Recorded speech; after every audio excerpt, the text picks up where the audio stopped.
It's technical difficulties. Yes, here it comes. It's coming back up. 2/3 of the call I've been on today with Hanselman were crashed. Coincidence? Yes, it's all Galloway's fault. He starts watching and everything goes to crap. Let's just blame Galloway. Absolutely. He's not here. Yes. So where'd it go? I wanted to go. All right. So we're going to start deep thinking here and talking about getting C# and .NET out of the box. I'm not sharing my music down with you. Oh my gosh, we got to do that. What's that? Otherwise, you're not going to appreciate. Hang on. Somebody wants a tour of my office. I'm not really sure what I can show you. It's not really that interesting. I got some stuff. You got some stuff over there? There's a... Mostly Assassin's Creed action figures. I keep my Nintendo Disney Infinity figures here. Captain America. See that? Look. It doesn't get more patriotic than Captain America. See, there you go. We got all the action figures. Absolutely. Sirelash, thank you so much for the subscription. Oh, look at this. Now you got the Black Panther figures. Sirelash, we're going to match that, and we're going to make sure there's a donation over to our friends at Girl Develop It. Support those ladies that want to learn and underserved minorities. So thank you so much for joining me. Still Scott Noir, very bright from his left. Oh, sorry about that. There's lights and things. Let's see. No matter what color, yeah, I'm going to be, there we go. That's a little bit better, yeah. And I'm going to have to glue these two video bits together before I publish because we had that crash. That's going to feel... How do I share my screen to you? Because what I'm going to show you was going to require not live share. Oh, no. All right, so this is going to get... Well, you can just make me full screen and I'll share from here, right? Yeah, let's do that. Because what I'm doing is going to show you some terminals and some different stuff, and it's going to be bigger and more complicated then. Yeah. All right, so here's what I'm going to do. I'm going to go over to coding with you. There's that, and you're sharing your screen. So I want to actually take this.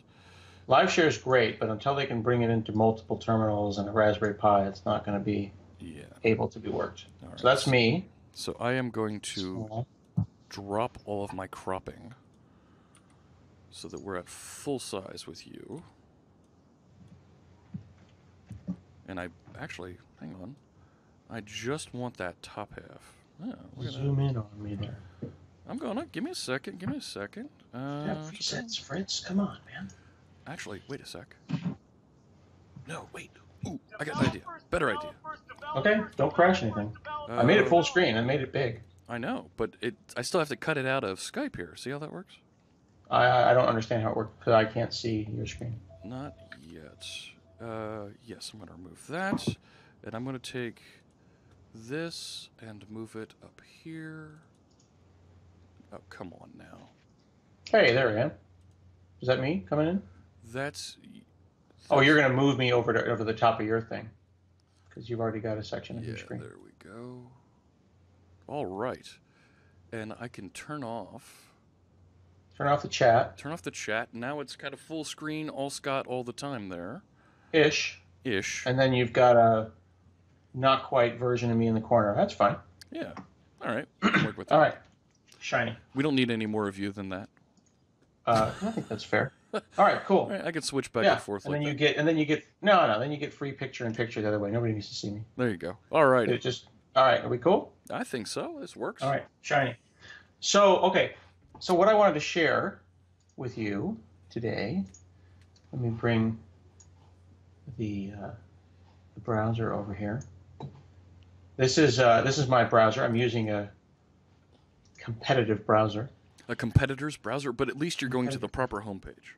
Well, so this is a little trick that I've actually got here. If you hover over here in the upper right corner, it says you can't really see it. Let me see if I can zoom in for you. Hang on one second. It's hiding under the under the thing that tells me that my connection is crap, which is actually a lie because my connection is amazing. Well, actually, it's saying that I'm not able to share my camera down to you because I'm doing a.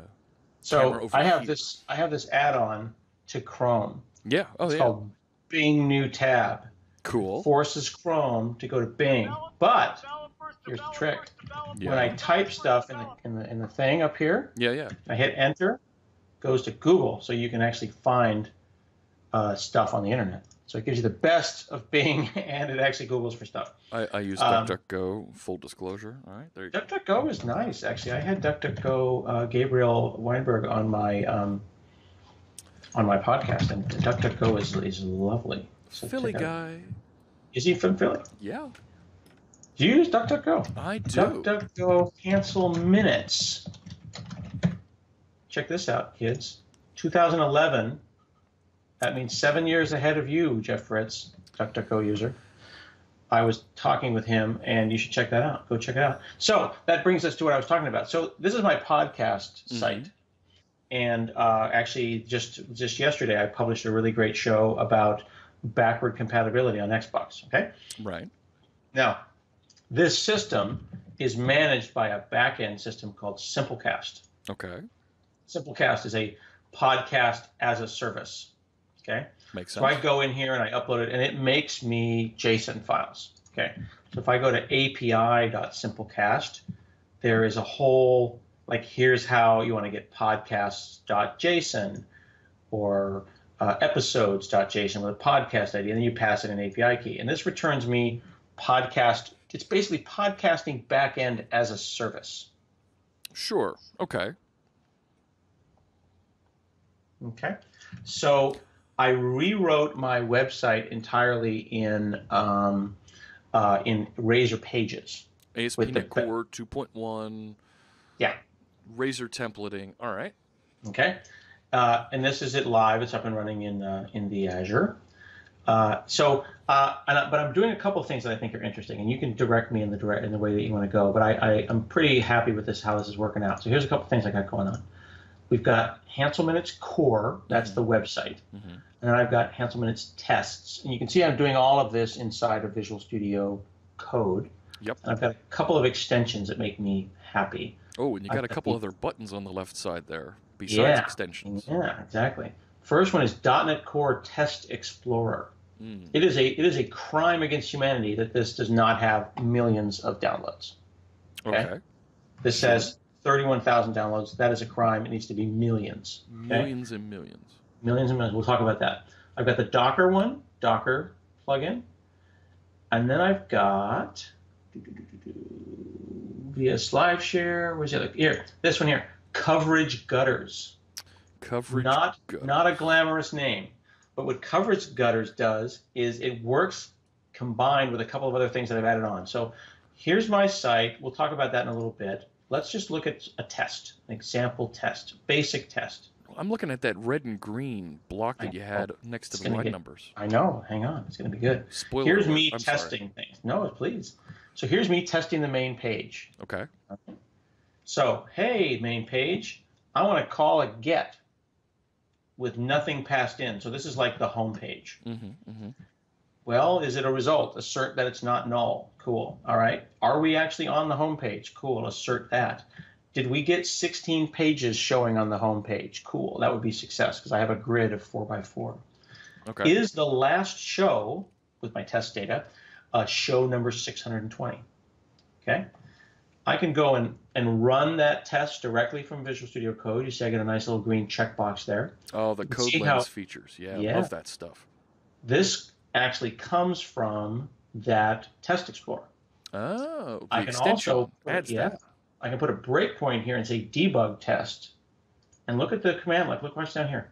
It actually figures out the name of the exact method, passes in all the stuff it needs to pass in, builds the thing, and it's going to drop me into a single breakpoint where it is starting a debug session, starting a test session with XUnit, doing all the work that it needs to do, and it's going to drop me into that, and I can debug that individual test. It's the kind of thing you'd expect on a fancy version of Visual Studio, but you're actually getting inside of Visual Studio Code. All there, boom, look at that. So now I'm going to hit F10. Ooh, did it crash? I can fix my test. Not sure. There's a question here about... Well, I may have pushed the wrong button. The extension that you're using for the unit test, that was called .NET Test Explorer? .NET Core Test Explorer by Jun Han. All right. We'll grab a link for that and put it in the stream notes here. so that In folks fact, can get if I access to that. click on that, I'll put it right here. Oops, that is not the right one. That's still a really good link. That's a decent link, not the link. There we go. There you go. Okay, cool. So Core Test Explorer is lovely because now it does this. Whoa, look at that.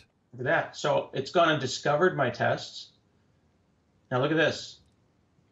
And they're all running. See what it typed in the command line? Yeah. Look, it's going to go and run all my tests, figure it all out, do all this kind of work for me, which is lovely.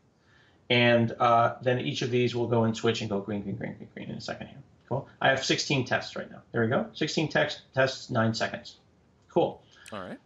But I'm using a lovely new tool that just literally went 2.0 like this morning. This is not a Microsoft tool. A lot of the stuff I'm using is open source, which is great. Lazy Under here in cache? tests, no, this one. I'll show you lazy cache in a second. Okay. Coverlet. Yeah. Coverlet just went MS Build 2.0. Coverlet right here. Coverlet is done by a group, but primarily this gentleman here. Okay. He's out of, let's see, we'll go to here. He's out of Nigeria. Works for, I forgot the name of the company, works for Tony. So Tony just put out a day ago. Wow. He's a beast. Put out this code coverage 2.0. You just stick it right here. Okay. And then you say test, collect coverage, and you output it in this open format. Now, there's lots of code coverage tools. I like this one, but there's lots of different code coverage tools.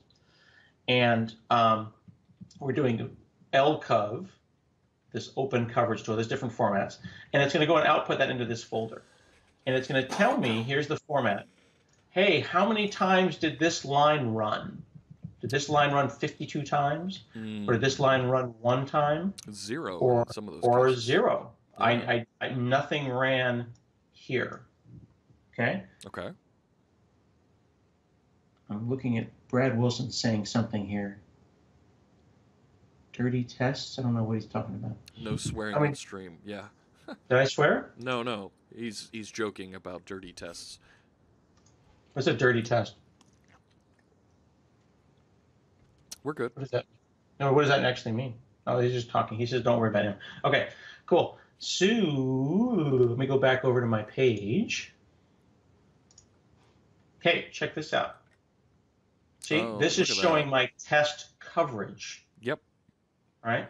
Now you can see that in some places this ran, but I don't actually have test coverage because I didn't pass in one where last show is null. So I would need to go and write a new test to make sure that that line of code ran. Isn't that cool? Very cool. All right. It's really lovely. I'm just very impressed with it. It's just getting started, but it's this LCOV file. So to be clear, I run the thing manually. It runs the XUnit tests, then generates the LCOV file. That's the coverlet makes this file. Then the extension that I use is called coverage gutters. It's not a .NET thing. It's a coverage thing, right? It's an open format. So it makes XML, open cover, LCOV, whatever you've got. Yeah, any test framework that's outputting that report format. Exactly. So you can use it for your JavaScript, your Node, your .NET, or whatever. Your Java. Your Java, if you insist. So you see right here where it says remove watch. See watch? Coverage gutters. I click on that, and it's basically watching the file. Oh, look at that. Okay? Now, here's where it gets a little bit kind of janky. Yeah. But I like it anyway because I like things that are free. I can go down here, and I made a bunch of PS1 files. And one of them is watch tests. All right, now a PS1 file, that's a PowerShell script. Yeah, this is a PowerShell script, and I'll show you actually why it's a PowerShell script in a minute as opposed to a batch file or something else. So it's going to go and say, go and watch this project, test project, and collect coverage and output the same things before. The only thing that's different is I'm not saying .NET Watch. So I'm not saying .NET Build. I'm saying .NET Watch Test. Yeah. Okay? Yeah. So here's my nice little coverage report. Right?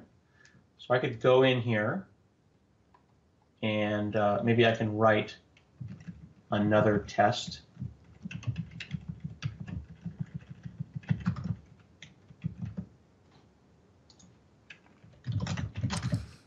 And there you go. Okay. I'm going to hit save. And because it's watching, it notices that something got changed, something got modified. You can see over here it says M for modified.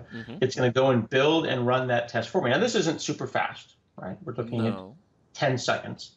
And it's a little bit wasteful. Now, I'm doing it in a terminal, but certainly I could put this in another window if it made me happy. And then I can see whether or not this is going to change my coverage. So I can hit that here, and then I can head over back into like index.cshtml. And see if it's covering for example, this has a bit of a problem here. Right? Let me go ahead and actually put that on its own line. And get old show ID is actually I used to have my database have database IDs. So instead of show 500 or show 600, I would have show 45682, and I was actually exposing my database IDs to the outside world, which is just problematic, right? So what I really want to do is say get old show ID page, and I think it was like default.aspx question mark old show ID equals, there's like a whole thing for it, right?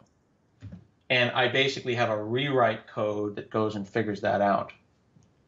Now, Sushinator is asking, I thought you shared the Hanselman's code on GitHub, but couldn't find it. I have not yet. That's a great question. I haven't yet because I've been having a bit of a problem lately with people stealing my design. I paid a designer. I think it's important to pay your designers. And in doing that, people I'll still bump into someone out there in the world with a complete copy of my website as their site, and it's been frustrating to me. So I need to figure out a way to share this code with folks without necessarily having them steal my CSS. So I will get around to doing that at some point. Mostly I've been sharing it like as part of a series of blog posts. Gotcha. Make sense? Yeah, absolutely. Okay. So this is running again. I don't know what's going to happen here. I mean, it's all live, right? So who knows? Thanks for the question. So here it's going to text execution. Now the faster we can get, 9 seconds, right? Look. See, it just went green. That so part we went went green. Through there. So I need to go through one where last show is not null, right? Maybe I've already had that one. Yeah, you've had that one. So how did it not execute the if, but it executed then that may mean that I don't know what that gray color is. I thought that was a branch. Yeah, like it executed half of that line. Right. Yeah. So figuring those kind of things out are all part of this fun, and you want to try to get, of course, these numbers as high as you can, but you don't want to necessarily aim for 100% because the real important thing that you want to do when you're doing code coverage is it's not about getting to 100%. It's about getting the right percent. The hot path is the stuff that I'm testing, the right thing to be testing. Like, is it the main thing? It's not necessarily the obscure bit of code, but it's the part that I'm the most nervous about. Oh my gosh, yes. Yeah, so doing that has been super fun, and it was really easy. Just a combination of coverlet. I'm going to turn off that watch, and the code coverage drawer. If I go back over here, and then you can see it turning on and off. There you go. Watch, turn it on. It was really kind of nice and clean. And I found that making these silly little PS1s, just save me a lot of time. Oh my gosh, yes. I have a couple. I have a couple laying around inside my project that just do right here. Let me bundle the project and put it into the Docker container, ship it out to the Docker registry. Right, those little things that, and I see you have Docker run and Docker test ones out there, Docker build. You have to run all the time instead of having to key it in. Just make the command simple and it's right there, so you're always doing the same thing every time. Yep, exactly. Now, what's going on here? Did I accidentally copy paste that wrong? Hang on. There we go. I was noticing my problems. I've got some problems. So then I just go test and run it again. Cool. So I've been having all kinds of fun. Now, it's important to point out a couple of things, though, because I've got different flavors of test. Now, I am not a test expert, but we do have Brad Wilson, 72, in the chat there. So there's people who know more about this than I do. But if you think about this in terms of kind of nesting dolls, imagine the first thing, which is I just want to test the class. Okay. Yeah. So for example, here I just make a page model and I call its onGet myself. I'm calling it manually. So to be clear, I made the index page, my main page. Right. I newed it up myself, and I called onGet. I didn't launch a browser. I didn't make an HTTP call. I just called it manually. So you're working directly with those classes that are inside that project. You're not working with any web structure at all. You're literally working with the classes. Mm-hmm. Right. So here's the page for the home page. The home page has a little database, which is just a JSON file, and some shows. And I call, hey, go and get the page. Database, give me some shows. Do we have an ID? Meaning, did they say Hanselman /show 500? Cool. Go get show 500. Didn't work out? Yeah, they gave us a silly number. Go to the home page. Is this the wrong URL? Let's make an awesome URL. Then grab the next 16 shows so I can show the current show and then a grid of the next 16. There you go. Yeah. Or I can just go ahead and grab the most recent show because we're on the home page. I can do that test without HTTP, without anything at all, and then assert some of my assumptions. Okay. Here, you can see me passing in a number and a show title and asserting a few things as well. Here, I'm actually checking. If I pass in just the show number, do I get redirected to the cool URL? Okay. Yeah, that makes sense. Okay. People are saying, don't forget the Raspberry Pi. Don't worry, I will. This is all building up. Building to the up. magic. Man, that's the now, end. Up-leveling. Now I'm not just testing the class. I'm going to actually make a client and a server. I'm going to use this thing called the Web Application Factory. And I'm going to say, hey, go and use this startup class and make a little server. So now my test, here's my test fixture, has a client, the thing that's going to call my site, and it has a server. And I named them client and server. So when I start up my functional tests, I have a client and I have a server. So now, same exact test, except I'm not calling the class directly. I am making an HTTP call. Okay, but it's not really an HTTP call. It's an in-memory, in-process HTTP call. But I'm expanding my scope a little bit. I went from testing a class to testing more pieces.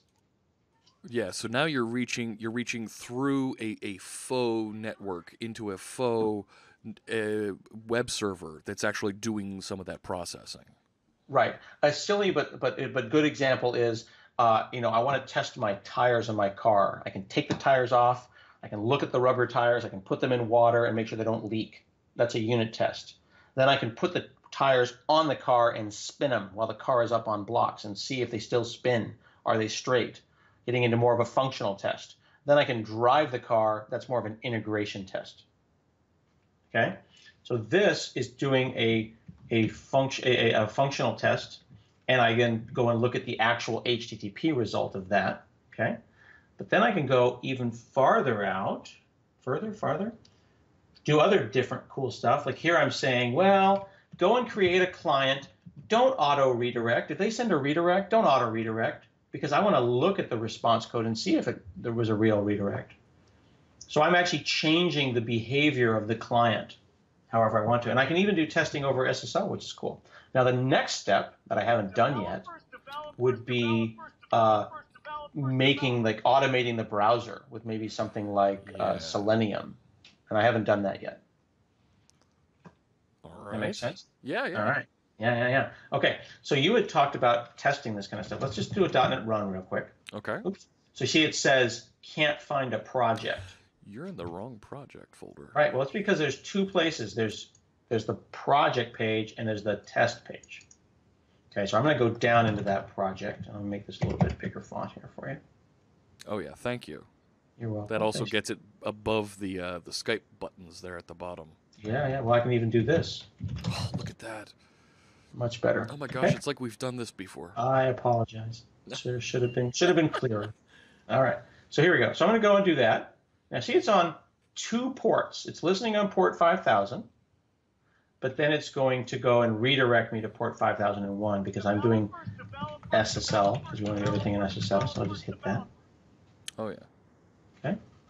So now it's thinking. I'm back over on secure, so I want to point that out. We are secure with a local certificate, and .NET does that for you. Right? That used to be something you'd have to fight with to try and do in development mode. Oh, how do I get a secure certificate for this? It just, .NET gives it to you now when you start with ASP.NET. Right. ASP.NET it actually does Core, that. That is. Does that with a thing called dev certs. There it is. And all you have to do is just say, hey, go make a cert and trust it. And it'll go and it'll add that cert, and then you can go and do that, which is pretty cool. All right. So I'm on localhost 5000, and I want to point out that it went and called that backend, called my podcast.json, and brought that stuff back.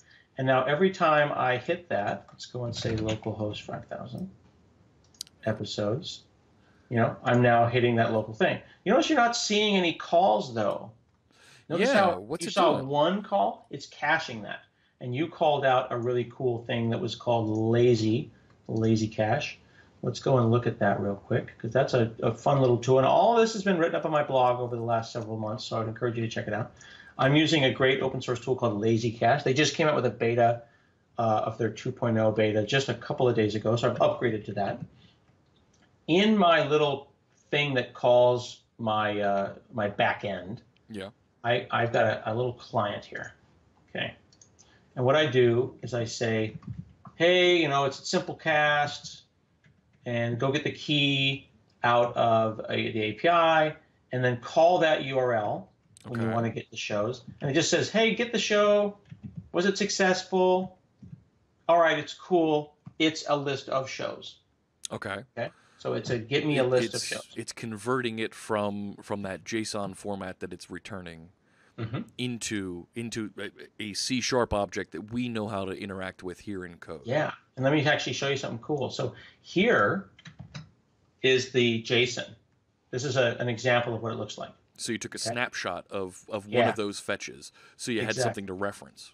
I saved it, and I said ID equals number equals whatever, and it goes on forever. This is huge, okay? This here, I then went up here to the competitive browser, and I searched for JSON to C# converter, okay? And I found this great site called QuickType. But it's lovely. It's in the box with Visual Studio. I know it's in the box. I know Visual Studio is in the box, but I'm using Visual Studio Code, and I don't want to pay for anything. So cheap. Check it out. So here, I put my JSON over here. Yep. And it generates a little show here. Generates C# classes for Now, for people who are learning C#, I know we're going fast, but for people who are learning C#, this is fun. Look at this. Yeah, you've developed a pseudonym for those various objects. It's a namespace alias. I'm actually saying, when I say J, I really mean that. This is, a lot of people feel that this is a bad idea. I disagree, because it makes for a lovely kind of OCD section right there. So our friend Mads Torgerson a few hours ago, that sounds weird to say, but a few hours ago was talking about the using static keywords, and that's a little bit of what you're doing there. Is you're aliasing those objects so that it makes our code simpler to read, and we don't have these huge long names. Now, our friends here, Aspiring DevOps Guru, just says I may be mistaken. It sounds like I am. VS Code has it too. Let's see. Yeah, there is an extension out there that I found for mine. Well, there's always an extension. That's the thing. There's always an extension. You know what I mean? Like, I don't argue that there's not an extension, but if there's a way to do that, let me know in the links there, and I'll learn about that. There are half dozen ways to do this, so no disrespect to anybody. I just there's JSON utils and there's C# to JSON. Visual Studio will do it for you. Yeah, The point is, we went into the Visual Studio Code extension thing there, the little box yeah. icon on the left, and we searched for convert JSON, and the tool that somebody wrote actually will convert to like a half dozen different languages, not just C#. It's great. So here I've just said, well, the shape of this is shaped like that. So here, if we go and take this and split the screen, okay, and we'll split it with our show database. There you go. Okay, the shape ID number podcast. Notice this though. See, it's number in the JSON. Oh yeah.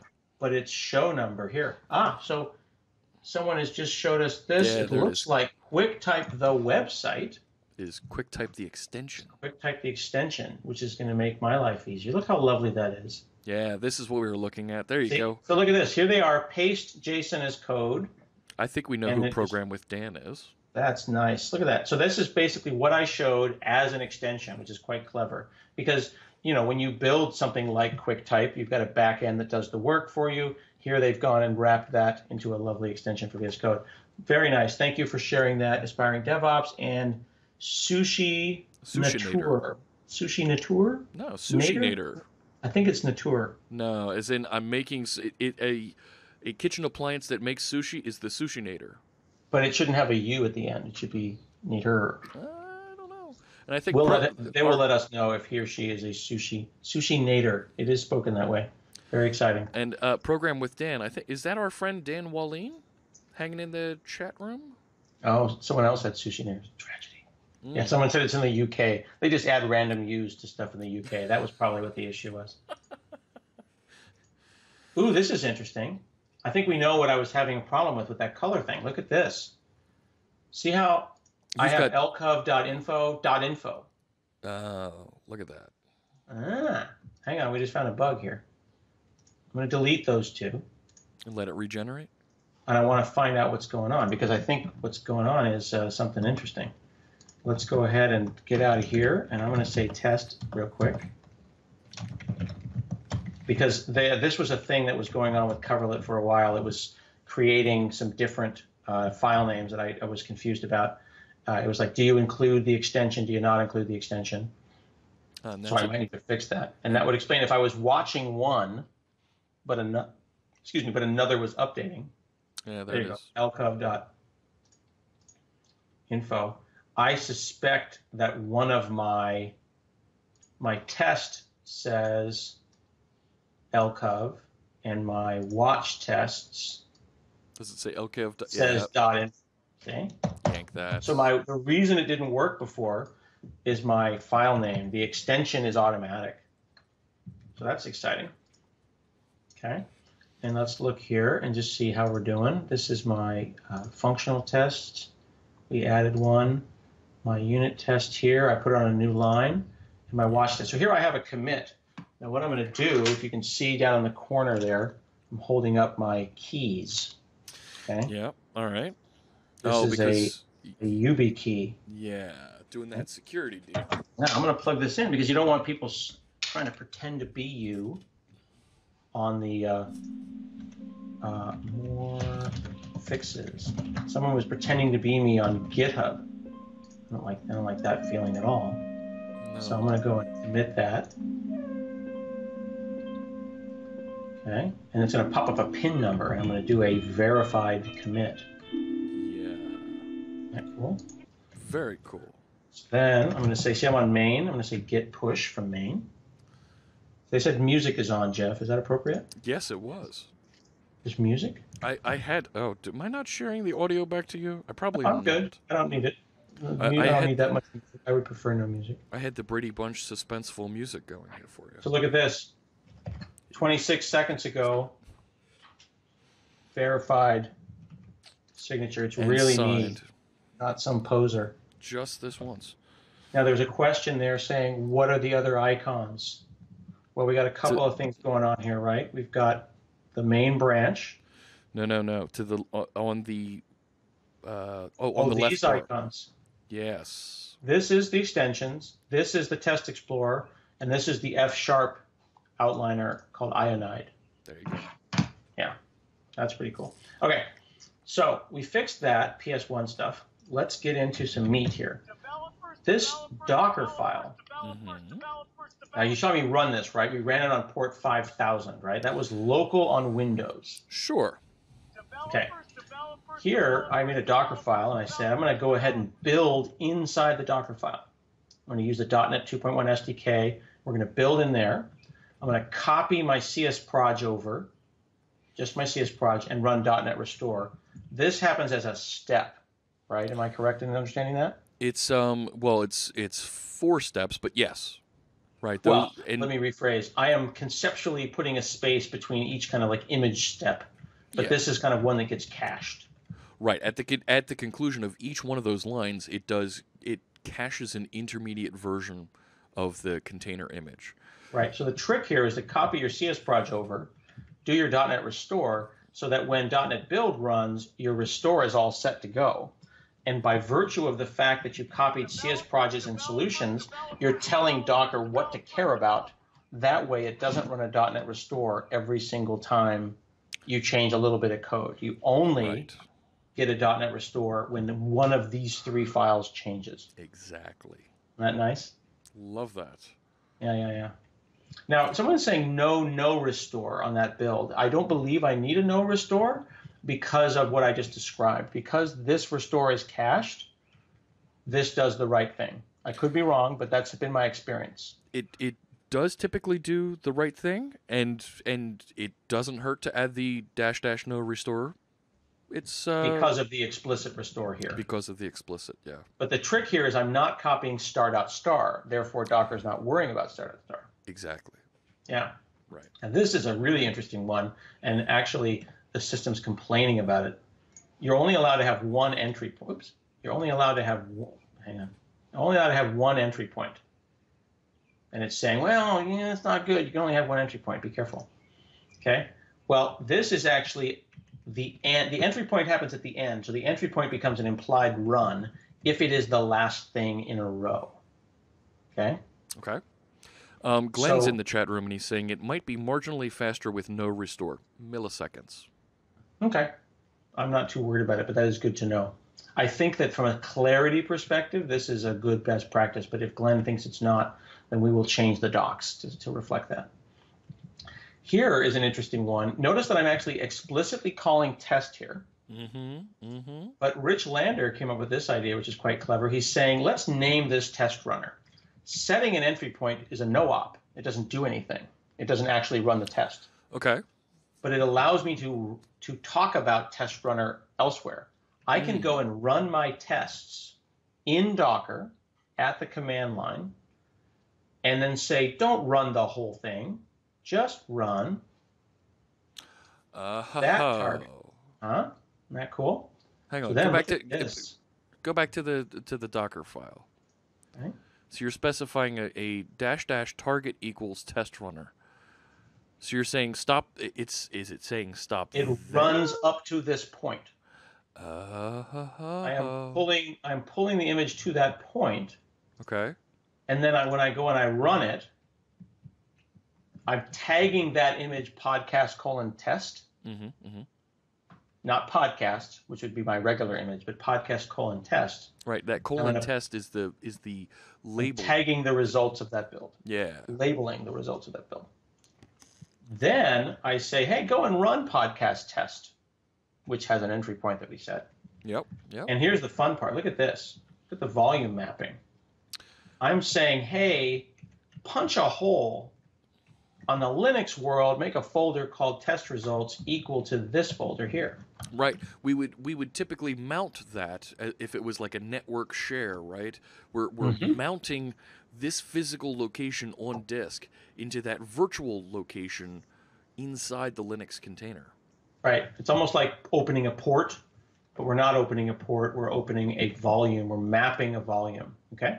So what this means is that I can come out here and let's do it here. It might be a little easier to see.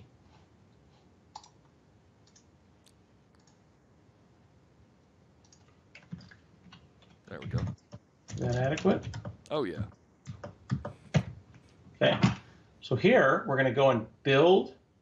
I'm on Windows, starting with the SDK. Look at all the caching that just happened there. Yeah, look at that. Use cache, use cache, use cache, right? And Right, so I even got the .NET cache restore, for 5 or use 6 cache. steps. Yep, because I haven't changed anything in the CS project. Yeah. All right. Okay, does the bundler, blah, blah, blah. It's going to go and do the test in a second here. We're on step 9 of 12. Build nicely. There's my entry point. All right. That's now the end of the Docker. The fact that it's doing that caching is super important because you're not just copying star.star and saying build. We're talking about triple, quadruple more speed. Now look at this. Those are the actual logging from my internal call, right? Right. It's doing the test. 17 tests now. Right, because you added the one new one to try to get that null to run. This. See this TRX here? All right. So you have now the log. Yeah. Here's the cool part. Now I don't know what it does inside of VS Code. Never actually done it, but I'm going to open VS Senior. VS the Senior. VS Proper. VS 2017. Here we go. Yeah. So you generated a TRX from that, and that's the test results. Look at that. Those are the test results. VS Actual. I like that.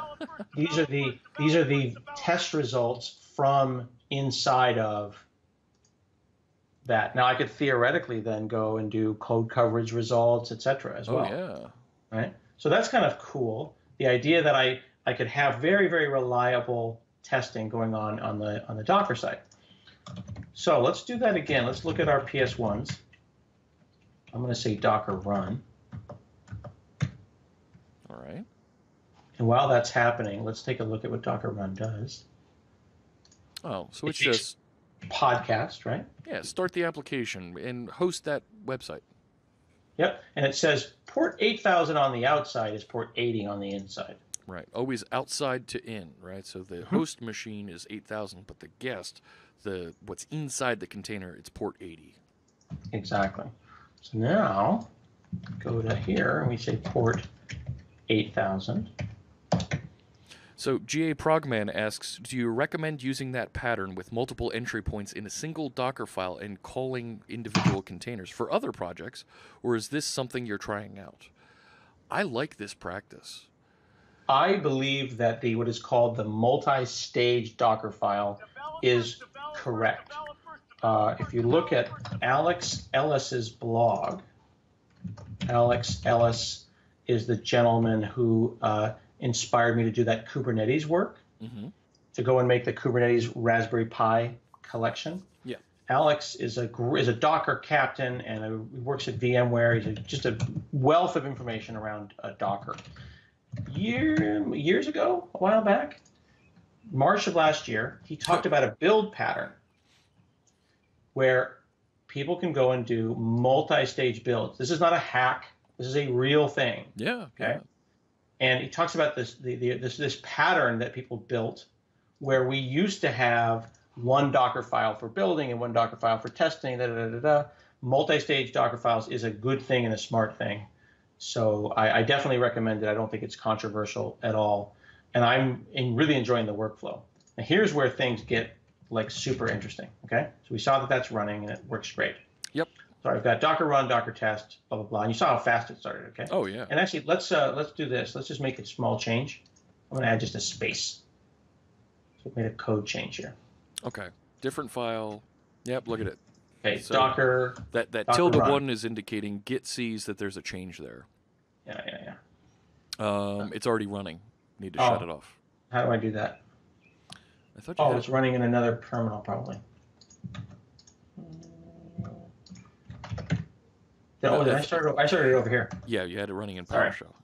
So his warning was saying, "Hey, you can't run it twice." Right, because you're running into the same. Oh, I'm sorry. I apologize to GA Progman. They were asking, having multiple entry points.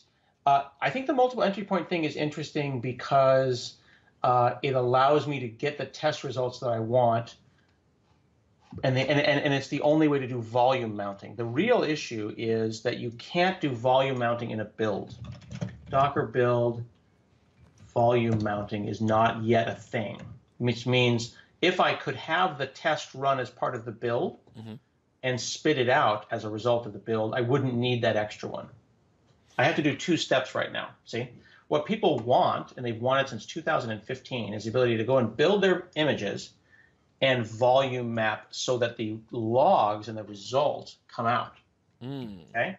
So here's an argument for 3 years ago. And then it got locked. And now they're saying go over here. Okay? So I'm going to go over here now. And they're still talking about this. It's open 3 years later.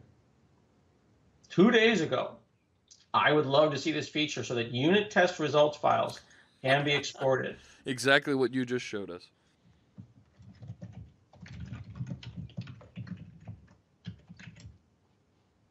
Okay? You all can go there and upvote the heck out of that. Now, Glenn Condren is pointing out something very interesting. He says a lot of people don't want to do volume mounts doing builds because they're concerned about non-reproducible builds, the idea that your build results could mess things up. I think that can be very easily solved by making it a write-only volume mount. I just want logs. Give me a way to copy the logs out, and we'll be fine. So I think the point that Glenn and other people are making to play devil's advocate is it's got to be atomic. It's got to be reproducible. And I think there's value in that. There is, but if you give somebody a feature and they abuse it, that's their problem, not ours. It's a thing. It's a thing. All right, let's move on because we have limited time, right? When is this over? Whenever I want. Am I the last one? You are the last one. I am 8 hours and 57 minutes in here. Well, I got to make food for the kids, so let me show people the fun stuff. Okay, so once you've done this work, what have we done here? We've got a .NET application that's got cool tests. And it's running in a container? .NET info. I'm running .NET RC1 2.1. It's lovely, right? Okay. What if, can you zoom in on me? Can you full screen me? Full screen you? Just you? All right, there Click on me or whatever. Whoa, hey, whoa. It's the Raspberry Pi. Okay. That's a Raspberry Pi 3. It's a lovely little top cover there. Oh, I just put my phone number on the open internet. That's a problem. Didn't realize I'd done that. I don't know how we're going to solve that problem. Maybe you can blur that out in post. There you go. Is that possible? It is possible. Or we just broadcasted my phone number? Yeah. Sorry, that was sloppy. I always forget about stuff like that, you know? All right, so let's shush into that machine. So I should flip off of you now. Oh yes, make me full screen again. Make me a full screen. You are already full screen. Yeah. No. Make me go back to the screen. Yeah. All right. Shush into pi@raspberrypi.net. All right. And this video on demand is like in for 30 or 60 days, right? Something like that, but I can remove it. We'll figure it out. We'll put it on the YouTube. Okay. So I'm going to shush into here. I'm trying to make that a thing. So everyone, go ahead and shush that. Shush into that. Highly secure password. Okay. Now I'm on a Raspberry Pi. Okay. Yep. Okay. On this machine, I installed .NET, which you can do now. Right. Because it runs on Linux ARM. I wrote a blog post all about this. Okay. So there's 2 ways to do this. I could go out to Hanselman its core and actually run the thing, which is fine. I'm running on Raspbian, which is a Debian thing. And it's a little bit slow, particularly on the build. When I said .NET Run, though, it's important to point out that implies a run. Right. It implies a build, rather. Pardon me. Run implies build. So this long pause right here is restore, it's build, it's run. .NET Run is a developer thing. Now, did I miss it? I didn't see you copy this over to the Pi. Oh, I'm using Git. Git is FTP for code. Okay. Right. Now, in the old days, we would have to build it on Windows, output it to the Pi, because you could have the SDK on Windows and the runtime on Windows, but then on the on Raspberry Pi, you would only have the runtime. See why that's a problem? Yeah. It was inconvenient. You didn't have any tools. You didn't have any tools, so the SDK did not exist on the Raspberry Pi side. Now, in this case here, you can see that it's pretty slow, and there's not a lot of idea what's going on unless you said like -- verbosity or verbose or whatever. Sure, right? And this is, right, a Raspberry Pi is a small device. It doesn't have a lot of RAM, doesn't have a lot of processor, so... It surely is. You're absolutely right. So building all that is pushing it a little bit. Yeah, I would agree. So if I go in SSH Raspberry Pi .NET, is that what it was called? I thought it was. Forgot. But it's all busy right now. That's working pretty hard. Yeah. It's using all the threads. Well, it is. I mean, the thing is, it's mostly disk bound. The biggest issue with the Raspberry Pi is that it's pretty fast. A quad processor, a little ARM device, but it tends to be pokey because you're fighting with the disk. Where's my, how do I sort by CPU? I always forget about that. CPU. I always forget how to sort. There's like a... completely forget how to sort. I never remember. Here it is. There's .NET. Oh my gosh. .NET. It's working, right? So you see CPU... 70%. Yeah, it's going back and forth, but now it's hitting the disk. Now it's not, It's doing stuff. Oh, yeah. So certainly on a Raspberry Pi, you could spend a minute or two or longer waiting for this thing to go and build. Additionally, I had to install this on the metal. That means I had to download a tar GZ. I had to unzip the tar GZ and install it, make some local links and stuff like that. But it turns out that Raspberry Pis are really great at Docker. You can install Docker in a single line on a Raspberry Pi. Oh, yeah. Like, it's trivial. If we go over to my blog, you can do this. Docker's always been easy to install, just as easy on a Pi. Look at that. Isn't that great? They are actually better little machines for Docker just because it's so easy to deal with them in that way. You know what I mean? And then, I don't want to necessarily wait all this time. Now, I could say, rather than .NET Run, which again implies restore, build, and a thing called Exec we haven't talked about yet, I could say, .NET Exec Bin-Debug. Just let me get back out of there. It is really working hard, isn't it? Oh, yeah. .NET Exec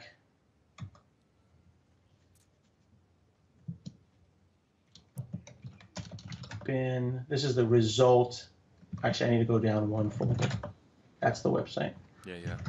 .NET Exec Bin Debug. Where is it? Is that building? Look at me typing look at me typing dir on a Linux machine. Just saying, I've been doing this a while. See, now it's hanging because it's searching the entire path. It's absolutely disk bound, and I've got a class 10 thing here. Yeah, see, it's still building. What you would do is you'd go .NET publish. Okay, you'd get your output, and then you'd say .NET exec publish whatever, and then you'd go and you'd run that DLL directly. That would be way, way, way faster. Oh, yeah, because it's running on the metal and not in the virtualized Docker container. No, we're not talking about that. I want to be clear. We're not in Docker right now. Oh. We are still building. So I want to point out that the issue that I'm complaining about right here is that .NET Run is slow because it's doing all of this stuff, the restore and the Here's my sort. The restore, the build, the exec, all happening as a result of the run. Run has side effects. They're fine, but they aren't what we need to be doing right now. Now, I'm a little bit surprised it's taken this long because it's been a couple of minutes. But what I'm going to do is show you, we'll go back over there.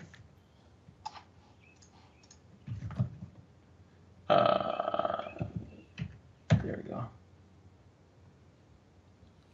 Getting a little hot, actually. A little Raspberry Pi is getting a little hot. I have a little heat sink on it, in fact.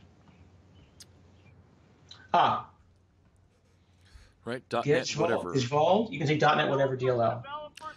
Oh, yeah, that's a great point. So this is actually a great point that's being made here, that I'm used to being explicit because when I'm teaching classes, I like to do that. But when you say .NET exec foo.dll, Evolved is saying that is equivalent to this, which is a great point.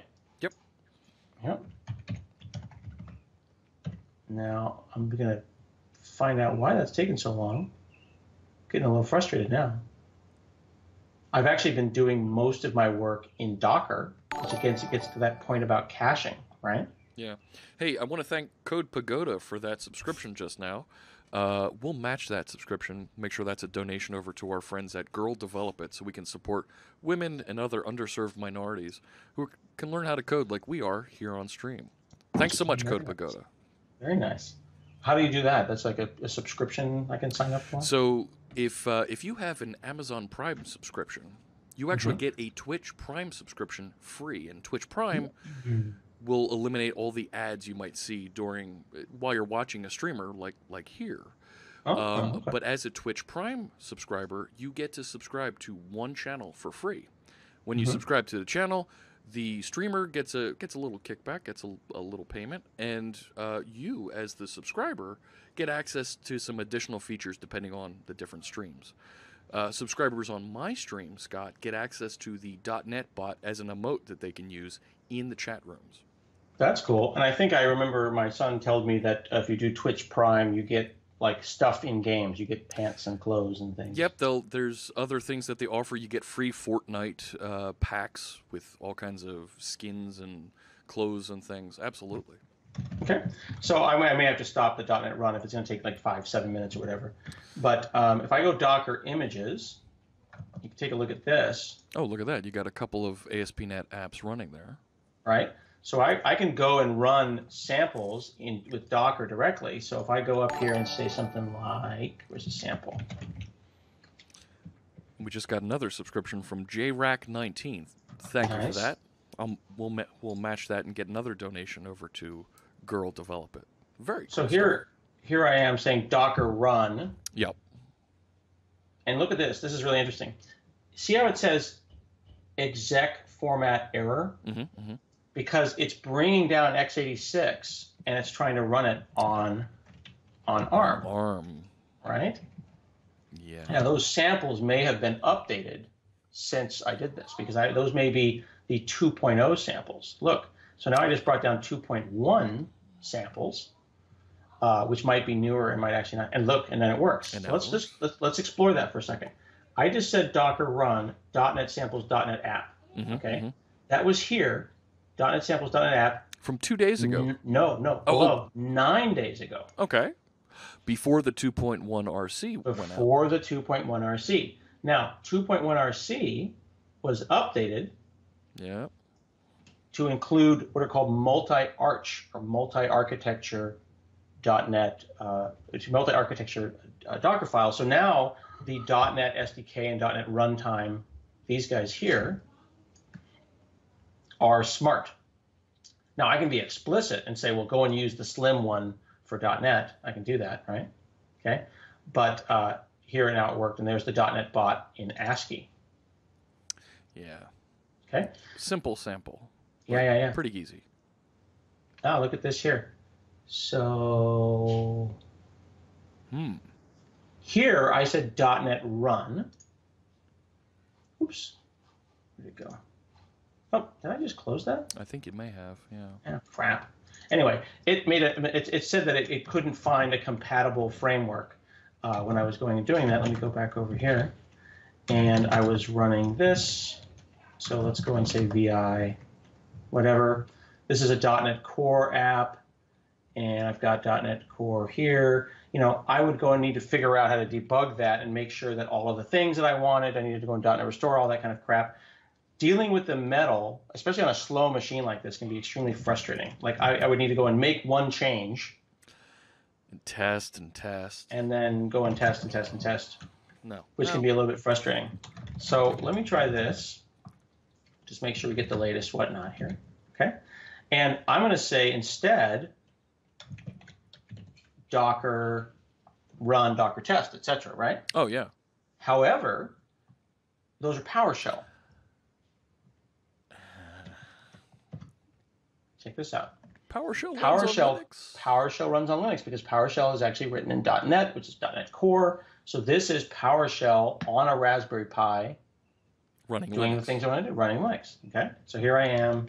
I can do all the PowerShell-y stuff, git command, right? So hang on. Let's just unpack the layers here for a second. You're running PowerShell on Linux on a Raspberry Pi that you're secure shelled into from Ubuntu, running on Windows subsystem for Linux. Yeah, isn't that silly? Inside of Windows 10. Well, it just kind of points out that Windows 10 is becoming a very lovely place for developers right now. I haven't had to think about any of this, and it's also worth pointing out that if we just opened up like a regular old DOS box, and I'll add that tab here, and then I'll just type SSH. SSH is included now. In Windows. You see, it's actually in Windows System 32 now. Instead of something you have to download and add on. I don't have to download anything. SSH is built into Windows 10 now. So welcome to the late 80s. Okay, here's the cool part though. Let's look at Docker run. See this is called a shebang. Oh yeah. That's a way of saying this .ps1 file should be run by PowerShell, right? This is a way of associating an extension, but not really an extension, associating a specific file with PowerShell itself. So now I can go like this.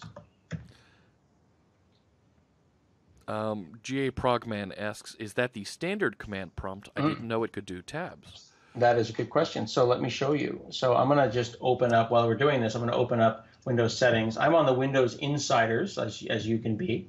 I'm going to type sets. It's a new section of settings called multitasking. And I've turned on sets. Okay? And sets lets you put stuff in tabs. So here I can have a window by itself. I can have a window in a tab in a set. I can add my PowerShell window here. So look, I've got Visual Studio Code and then another tab that has PowerShell. I can have Ubuntu by itself, or I can have Ubuntu and settings next to each other. So I haven't decided if I like it or not yet, but it's a thing. Okay, so now there's the Docker that just ran. See how fast that ran? Caching. I'm going to go Raspberry Pi.NET 8000. Okay, so look. Oh, look at it answering. So look, let me do this. I'll put this over here, and I'll put that right there. So we are now hitting the Raspberry Pi. So I'm running Windows, SSH'd into a Raspberry Pi that is running .NET, that's running my app in a Docker container. Okay. Now someone is wondering what is the taskbar for? I would think about sets, this is my opinion, as virtual desktops for people who found virtual desktops to be too heavy, right? Like you have virtual desktops now. I could go and open a virtual desktop if I wanted to, and it would be like a whole thing. Or I can say, like I have tabs now, like I know how to do tabs. You could ask yourself, and this is talking to the person who said NEAM 112, how is it different than the taskbar? Why aren't all of my tabs inside of Chrome or Edge taskbar buttons? Right? Because it's Chrome and I like to keep things tidy, right? Here, I could go and open up a new DOS box, put that into a tab, into like something like this. I'm having trouble dropping it in there. Oops. And then this is like a little work group. And now it's mad at me. This is what you get for running beta software, isn't it?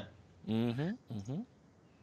So this is running in a little work group here. Like, for example, here's VS Code, PowerShell, and Linux in a tab. And I can then move it around, resize it, do stuff with it. I could add Notepad to it if I wanted to, and deal with it in that way. Again, I haven't decided if I like it or not. It does, you're saying that it does seems to serve the same purpose. Well, you can turn it off, turn it on, but I think the idea is to keep work in context, you know? This is one thing I'm working on, and it's in a context. If I had 11 things I was working on, like 5 things, it would be 15 different taskbar tabs. But it's all work in process. I definitely, it's not fully baked. I think Space Shot TV is making a great point here. It is absolutely not fully baked. But I'm starting to see the value as I start to do things like this, where I'm keeping things all together. But as somebody who craves desktop real estate, it seems worthless to me, because I want each one of those apps full screen on a separate display so that I can look back and forth without having to be alt-tabbing or control-tabbing or whatever the hotkey is to flip-flop around. I'm looking at it as just another option. Sure. Right now I am non-denominational about whether it's a good idea or not, but I'm trying it out because I think it's interesting. All right. And then they're saying go and look at task view history. Oh yeah, so theoretically, if I go and do task view history, it shows, here you go, earlier today. Yeah. Like, here's me Googling about GitHub, and here's me watching you on Twitch, and here's calendar. If I had sets, I could restore the entire set. I could say, here's a thing I was working on earlier, and I could bring back the whole thing. So timeline history is pretty cool. And then I could go and say Twitch, just show me Twitch stuff. Show me where the word Twitch appeared in anything I was working on recently, which is kind of cool. Anyway, so I didn't have to work very hard to make any of this cross-platform. That's what's cool about it. You saw how much faster it was when we went and we shushed over to that Raspberry Pi .NET. Oh yeah, so this is an interesting one. The Windows power. The Windows SSH is OpenSSH. Okay. So the username, I think, has to go here. I always forget about this. I mean, I like the one Dash where you L? go dash. Well, I like to go like J, where it parses it. Why is it not working? Help me out, friends. It's user at host at port. But port is optional. So I feel like if I try it multiple times, it'll actually work. It'll work next time. Yeah, really. Oh, for crying out loud. Drop the ad. Yeah, that was just stupid of me.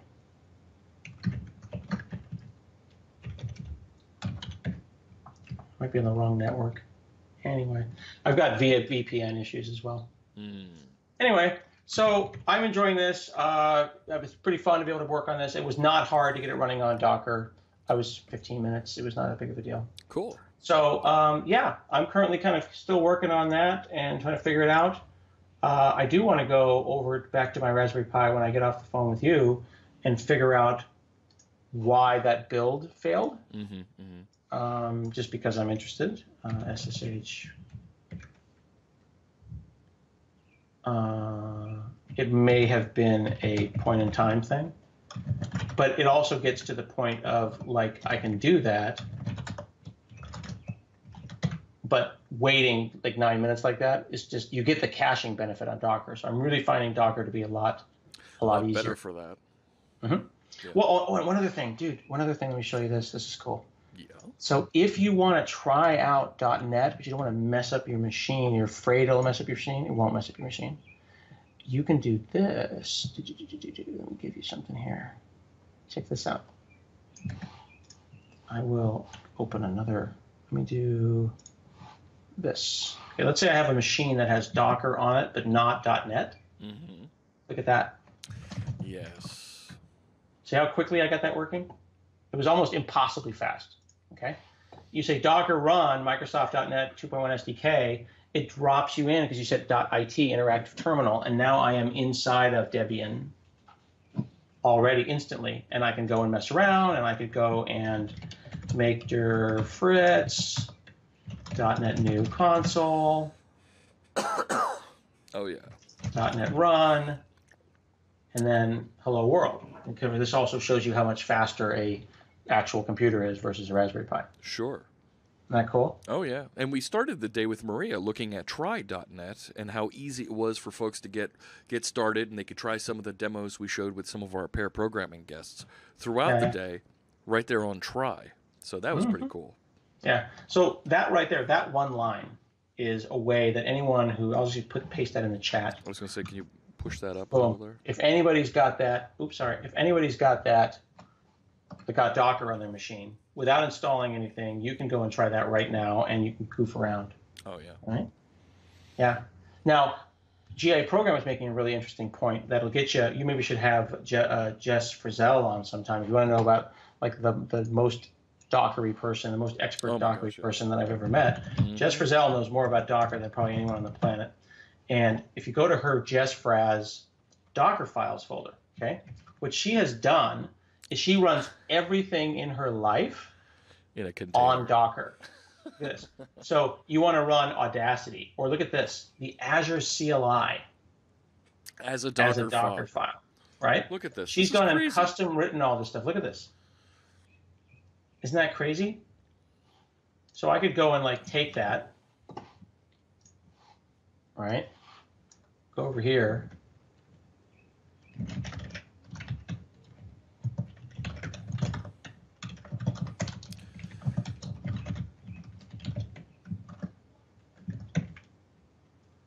How do I run that from? I just Docker build? Docker build. Right, and then you have to specify the name of the... just forget about this crap. How do I... what's happening? Did I do it wrong? Where is it? She's got entry point.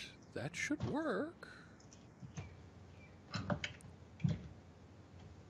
Oh, I mean CLRF? I don't know. No, you're fine on that. Unknown instruction. I thought that was it. Entry point with the... I did some copy pasting. I may have broken things in doing that. Let me just save the file. Put a space after the entry point. I'm dumb. I'm dumb. I probably should have just not done it that way because I actually copy pasted it rather than properly saving it. It could be a weird thing right there as well. Yeah. No instruction entry point. I have a feeling. Put a space between entry point and the bracket. No, really? Yes. Just is better than that. No, it was there. Weird. Bazinga. Is that my copy paste mistake? Something happened and it dropped it. Something dropped it. Yeah, that's my bad. See? So it's going and building that, and then once it's down and it's cached locally for me, I could tag it. I didn't tag it. Boom, I get that running. So what she's got up there, which is pretty ridiculous, is everything. And it's really, really cool. A really, really cool way to think about how to run stuff. And imagine an operating system somewhere in the future where someone could do that. So Sushinator says you could write .NET apps in Notepad for the longest time, but no one wants to do that. This is about choice and portability. There are folks that want to write .NET apps in Emacs and VI, Sushinator. Okay. Absolutely, and that's Notepad 2 actually that I'm using, which is totally fine as well. Yeah. So that Docker file is going to go in. That takes a moment to build, and once this is done, it'll be ready to go, and I'll have the Azure CLI. So then then she goes and makes aliases and stuff, where she can go and say that runs the Azure CLI through the Docker container. So she just has a bare machine that only has Docker installed, and she's executing everything through that container. I think that the Azure CLI actually already has a Docker, which is kind of funny because she's so prescient. She's figured this out ahead of time, right? But you can go and do this. Okay. So here is the one that the Microsoft people ship themselves. See, this is way faster because they built it already. Yeah, it's already done and cached out there. Right. The custom Jest one is off updating and building. It's doing an actual build, which is a good thing, but not something I want to focus on. Here, these layers, and again, the more layers you have cached, the less you have to do this kind of stuff. This is going to be pre-running and all set up, which is fun. So it's an interesting way to do it. There you go. Look.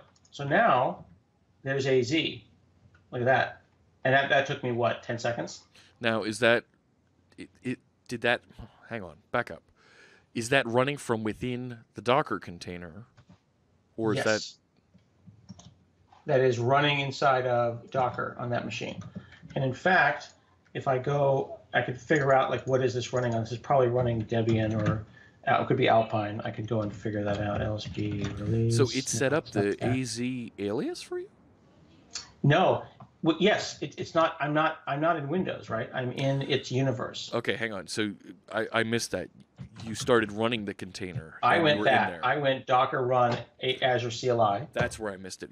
All right. Boom. Now I'm in the bash. Then what you do is you volume mount your login. So I go AZ login. Yeah. See? Then it says go and sign in and associate yourself. Then you save that not in the container, but in a volume mount. On your physical drive. On your physical drive. So then AZ would then load up, see that you're configured and already set up. And they actually walk you through that step by step over here. Right? And then you can go and set it up in your own private repo. You can log into your subscription. You just want to make sure that you don't make a Docker image with your subscription public. Yeah. Make sense? That's kind of like not showing your Raspberry Pi with your phone number printed on the side of it on a Twitch show. Yeah. And see, this is another reason is why I don't want to figure out why this silly thing. I don't think I have. Oh, I know what's up. See, they're having final, and I'm on some rando build. Oh, yeah. So I need to go and see. This is why I don't want to run .NET on the Metal on the Raspberry Pi, because I don't want to have to go and figure out the version stuff and figure out like why this is not working. And have to chase it around. Yep. Very cool. That's the fun I'm having, and I will unshare my screen now. I got to go feed the children. Sure, you go do that. Yeah. I hope this provided some value. Some, yeah. Here, let me do a restore thing or something. It's like the boss is looking over my shoulder. So it's circling now. It's showing a circle. Showing a circle? Where's it showing? There you go. And it had a pause there. You had a little hiccup. Nope, I haven't dropped any frames. All right. Alrighty.